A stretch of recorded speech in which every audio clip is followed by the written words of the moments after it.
So the topic is Barrett's esophagus. Mainly, it involves a distal part of the esophagus that is in close proximity with the stomach, and basically, it is a columnar metaplasia of the epithelium of the esophagus, that is the squamous epithelium. The squamous epithelium gets transformed into the columnar epithelium, and thereby causing the columnar metaplasia. And why it happens? It happens due to the regurgitation of the acids, mainly due to the regurgitation of the acid from the stomach into the esophagus, which cause the constant and the continuous irritation of the esophagus, thereby leading to this metaplasia, whereby the normal epithelial lining of the esophagus, that is the squamous epithelium, gets transformed into the another type of epithelium, that is the columnar epithelium, in which this flat elongated cells of the esophagus gets transformed into the columnar epithelium. Now the normal lining of the esophagus is squamous, stratified squamous, non-keratinizing epithelium. It is very much similar to the skin, skin epithelium, that is also squamous epithelium, but it is keratinizing. And in esophagus, it is non-keratinizing squamous epithelium. Now, it both has skin as well as the esophagus lining, both has a protective role, but skin has a more skin is more impermeable to water, and it has a more like a protective role, much better a protective role than as compared to the esophagus, because it produces keratin, and thereby the skin layers get cornified, and there's a layer on the top in the skin, that is the dead layer, that is the enucleated layer, that is known as stratum corneum, and making it almost like a solid layer, or a layer which has got a good protective role, and it is impermeable to water. And in esophagus, the layer is permeable, moist, it absorbs water, and though it also has a protective role, but it is less protective as compared to the skin epithelium, and it is due to the fact that it is the skin has this keratin producing, and in esophagus it is not producing that keratin protein. And one thing. Second thing is talking about the lining of the esophagus, there is this serosa, which is the outer protective covering of the GI organs. So that outer protective covering is missing in the esophagus. So the serosa layer is missing in the esophagus, and it is only the adventitia layer. In place of serosa layer, there is an adventitia layer is there in the outer part, and it is a layer of a connective tissue, though it doesn't have that protective role as compared to serosa. So a lot of diseases, carcinoma, esophageal carcinoma, and whenever there is a formation of this tumors in esophagus, they get spread to the surrounding structures very easily, especially in the initial stages of esophageal carcinomas. And why? Because that layer is missing altogether, and that is the reason it spread to the surrounding areas, to the trachea, to the aorta. And in the initial stages of esophageal carcinoma, it is very difficult to diagnose it. Why?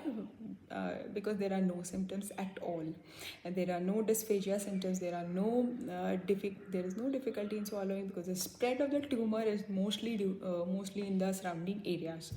And this is one reason that the condition gets diagnosed in the later stages. In the final stages, this condition of esophageal carcinoma gets diagnosed. Why? Because the symptoms appear in the later stages. So there is the layer of the epithelium, the esophageal layer has got its importance in the disease progression, as well as when you understand the rupture of esophagus is quite like if you see that because the serosa, the protective layer is not there, the rupture is also quite common, and it because it has a protective role.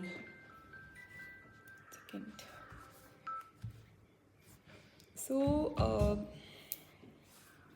one thing, and the causes, basically the risk factors which are involved in this condition is like if the person is smoker or the person is obese and he's taking alcohol on a regular basis, and there is like a regurgitation of acids from the stomach to the esophagus, and that can happen due to acidity issues from a long time. And also there is this relaxation of the esophagus. There is this I'll talk about this eddy sphincter. One second. So this is stomach.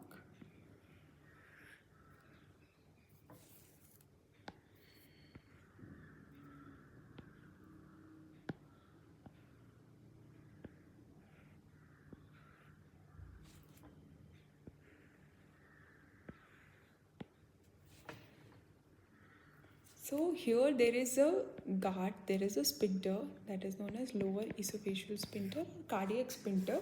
Now in this sphincter, it actually is closed all the time. Most of the time it is closed. When the food has to enter from the food pipe into the stomach, that time it relaxes and the food smoothly enters from the food pipe or the esophagus to the stomach. Now there is like this relaxation of lower esophageal sphincter, which is like constant and persistent, and due to which the acids which are formed in the stomach, they regurgitate easily into the esophagus, and that is also causing the problem. That is relaxation of the lower esophageal sphincter, which is persistent for a longer period of time, is also responsible for this condition. Mostly, the most common cause of Barrett esophagus is the GERD only. Okay, and or you can say the reflux esophagitis. Now, 10% of reflux esophagitis gets converted into Barrett's esophagus. Okay, and 1% of Barrett's esophagus cases gets converted into adenocarcinoma of esophagus. So though it is very rare a possibility that it will get converted into adenocarcinoma of esophagus, but the precautions need to be taken. Thereby we can remove the stimuli, that is the acid which is causing the problem. So the GERD symptoms can be stopped by giving the medicines, and thereby when the stimulus is removed, this condition can revert back to normal. Why? Because this columnar metaplasia, which happens in Barrett's esophagus, is reversible. It is reversible.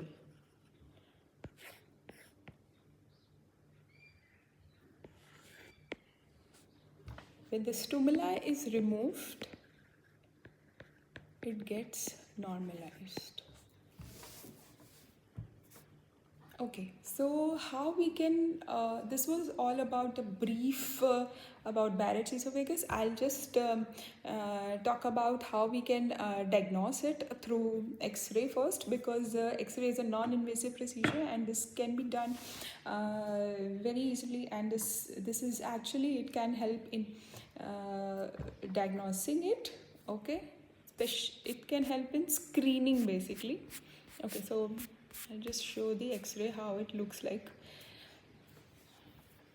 You can see over here is there is a constriction which you can very well see with the white arrows, okay, which I'm pointing out. Now this constriction is showing that the stricture is developing in that area, okay, and above that you can see the transverse grooves. which also shows that there is a kind of a fibrosing condition which is happening around that stricture, and there is a reticular pattern, the fuzzy appearance which you can see the below the this constriction is, that pattern is the feature of Barrett's esophagus. Okay, so three things, you can see that constriction is there, and though it is at very low risk, the stricture is not completely formed. When the stricture is completely formed and it is causing the narrowing of esophagus, in that case this is a high risk condition in Barrett's esophagus. And this x-ray is also showing Barrett's esophagus, but it is in a low risk. It is in a low risk condition. So what three things you are seeing over here? Constriction is there, there's a fuzzy pattern below, and that fuzzy pattern is a reticular pattern, and the above that you can see some grooves, transverse grooves above it. That is also due to the fibrosis which is happening around the stricture. Okay, and okay, so I will show you the endoscopy of how it looks like in endoscopy. And this is the gastroesophageal junction, that is GE junction. You can see that this is the pinky color, and this pink color is the normal epithelium of the esophagus, that is the squamous epithelium of esophagus. And this reddish pinkish color is actually the columnar metaplasia seen in Barrett's esophagus. So the X-ray is the first diagnostic procedure that can be done, but after that, for confirmation, endoscopy can be done to find out that whether it is Barrett's esophagus or not. And this is the autopsy finding of the Barrett's esophagus, where you can see this is a pale pink color of in the distal part. You can see that distal esophagus is looking like pale pink color, and over here in the right side you can see that this is a salmon pink appearance of the distal esophagus, or you can see the velvety appearance, and it is a feature of Barrett's esophagus. Okay, and it's the histopath examination or biopsy finding of the Barrett's esophagus, and you can see on the left the flat cells which you can see on the right side are the squamous epithelium. They are the cells, you can see that it is very flat, elongated, and on the left you can see that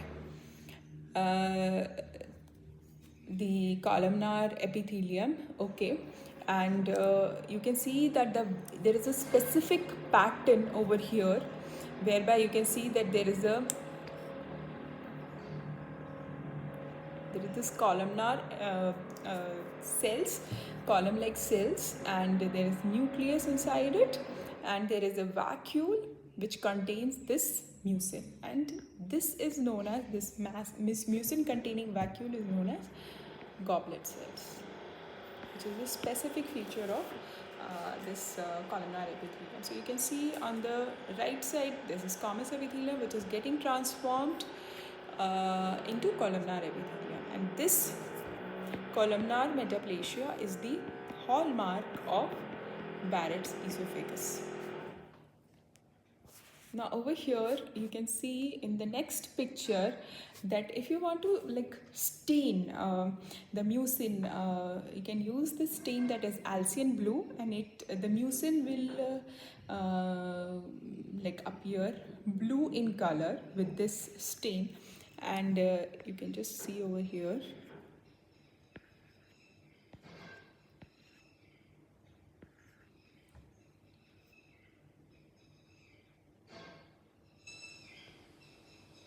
So the stain which is used to mark the columnar epithelium, because it contains the goblet cells, and that can be stained by Alcian blue.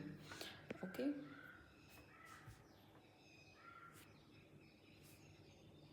Yeah.